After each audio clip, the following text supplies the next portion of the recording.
Hahango na po ng isda. Oh. Napakaraming isda.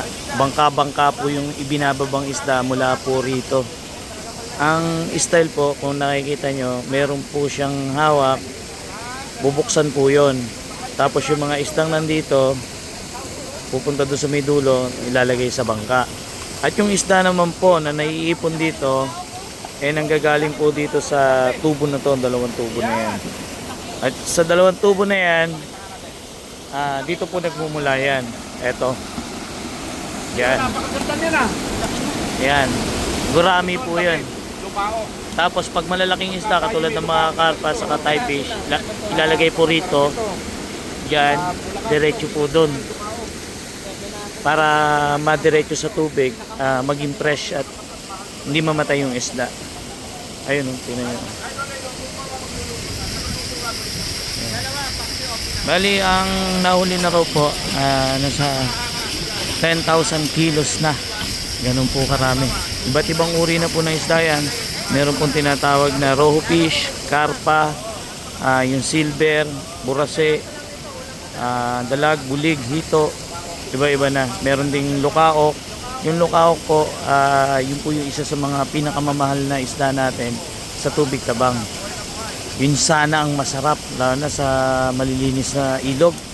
Ang sarap nun, kahit pangat nyo lang. Ayan, ganyan. Bubuhos nila yan sa bangka. Ang galing ng pamamaraan ng pangunghuli nila. Ang mga isda po na yan ay hindi po inalagaan yan. Yan po ay galing ilog. Umahon po dito sa sapa. At sa pag-ahon po sa sapa ng mga isda nung panahon ng tagulan, tumaas yung tubig, pumasok dito sa looban dito. Ayan. Nung mataas ang tubig, baha, pantay po yung tubig dito. Hindi naman umabot yata rito. Nung nakapasok na sila, sinara po dito. Sinara, may sarahan po dito na kahoy. Kaya yung mga isda hindi na makakabalik sa ilog. Ngayon yung panahon ng harvest, pinaka-harvest, nagbubukas ngayon ng pinto isa-isa para harvestin lahat ng mga isda. Diba, ang dami.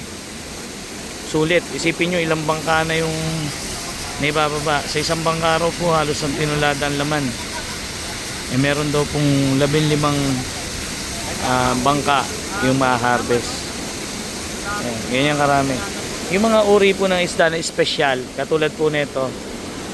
Kaya pwedeng pakita nung ano? Ito to. Ito yung espesyal. Lukaok. Tapos saka yung gurame. Yung gurame, alam nyo po ba itsura ng gurame? Kuya, pwede paabot ng gurame? Isa lang. Nakita ko sa inyo yung itsura ng gurame. Ito po yung gurame. Yan, isa to sa mga special na isda rito. Yung mga special na isda, hindi nila pinapasok dito. Hindi nila pinapasok. Dito nila nilalagay. Ayun. Andiyan yung mga special. Nagiyaw na kami, oh. Sarap niyan. Burase.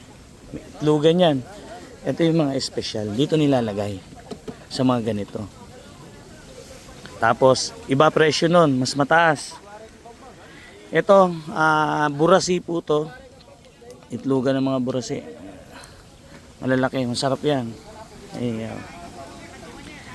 Ganun yung pamamaraan ng panghuhuli nila ng isda. Ayan o, mapapansin nyo. Ang dami talaga. Yung bangka na yan, pupunuin yan. Yung hanggang kaya ng bangka na ibiyahe. Diba? Ang galing ng pamamaraan nila.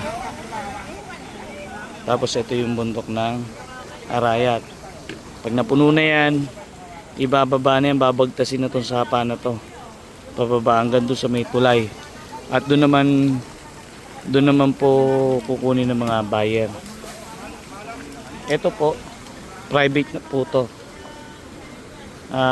Mimiyari niyan. Ito, ginawa talaga to. Dahil nga po sa ganun po yung nangyayari taon-taon. Saka malaking bagay po na yung mga isda na ganyan nahuhuli. Kasi pag huyan dumami ng dumami,